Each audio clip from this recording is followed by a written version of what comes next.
Buen día, querido tutor. Soy Valentina López, estudiante de la Facultad de Psicología.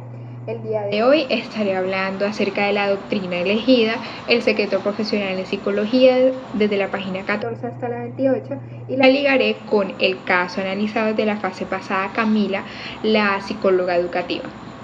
Bueno, antes de hablar acerca de un poco de este texto, tocaré el tema de la Ley 1090 del 2006 de la Constitución Política de Colombia. ¿Qué expone esta ley? Esta ley expone el secreto profesional, es decir, el deber del psicólogo colombiano de salvaguardar la integridad y la intimidad de su paciente, guardando cada detalle dentro de este vínculo que se crea, protegiendo la intimidad del paciente. ¿Qué sucede? Esta ley establece unas salvedades de la Constitución y que son contrarias a la ley de Colombia, es decir, crea una dificultad para el quehacer del psicólogo colombiano bajo distintas instancias que puede presentar, como es el caso de Camila. Ahora bien, este texto remonta y expone estos dilemas éticos profesionales que podemos encontrar en nuestra vida profesional como psicólogos aquí en Colombia, puesto que podemos llegar a experimentar casos como el de Camila, que se encuentra en un dilema moral donde su paciente requiere el derecho a la integridad y la intimidad, pero está en riesgo los derechos de un tercero, es decir, de una persona externa a esta relación profesional-paciente. En este caso vendría siendo la niña a la que han tomado fotos íntimas sin ningún tipo de autorización. Ahora bien, bajo este texto analizado, ¿qué podemos hacer en caso de encontrarnos en un contexto así? Bueno, este texto expone dos principios en los que nos podemos basar. Primeramente, el principio de efecto y el principio de necesidad. Personalmente, como estudiante de psicología, considero que el principio de necesidad puede servir exactamente para el caso estudiado de Camila. Antes de tocar este principio, se debe exponer que las leyes colombianas y la Constitución Política de Colombia no rigen un deber legal en el psicólogo, es decir, no es legalmente el psicólogo ningún tipo de consecuencia legal el hecho de que el psicólogo no cumpla con el secreto profesional, sino ya es algo más ético y moral sobre el psicólogo y sobre todo en su quehacer profesional. Ahora bien, ¿qué expone el texto que se debe hacer primeramente ante un caso como este?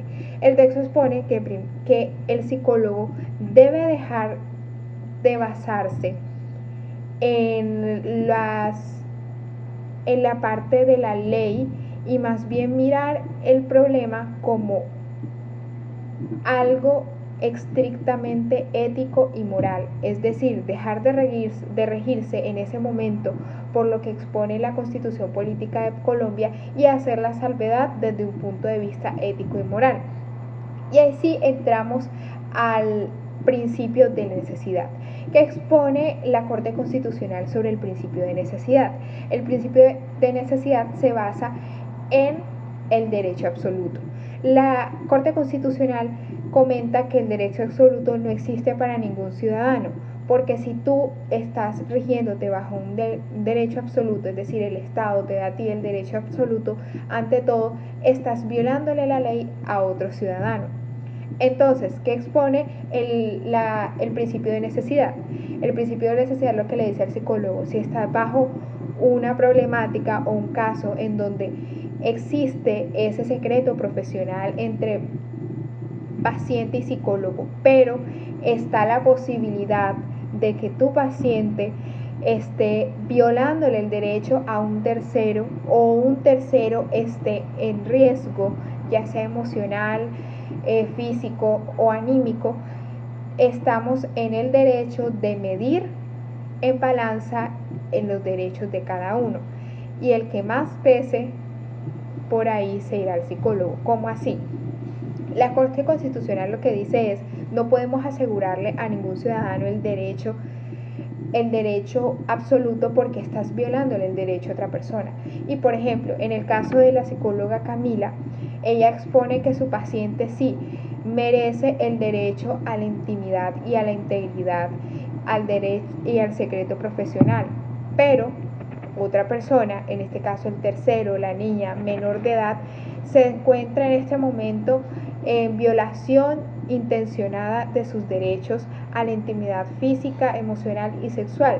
Entonces, ¿qué puede hacer la psicóloga? La psicóloga puede medir en una balanza los derechos y el que más esté siendo violentado o el que más posibilidades hay de recaer consecuencias en esa persona y esté bien éticamente y moralmente vista ante la sociedad, esa puede ser la solución. Es decir, que se expone en el principio de necesidad. Lo que esté bien visto ante la sociedad que vayas a hacer, entonces será lo mejor. Es decir, si la psicóloga, si la psicóloga toma la decisión de proteger el derecho al secreto profesional de su paciente, éticamente y moralmente ante la sociedad no está bien vista que la psicóloga siga dejando que otra persona le viole el derecho a una menor de edad a su intimidad sexual. Entonces, según el principio de la necesidad,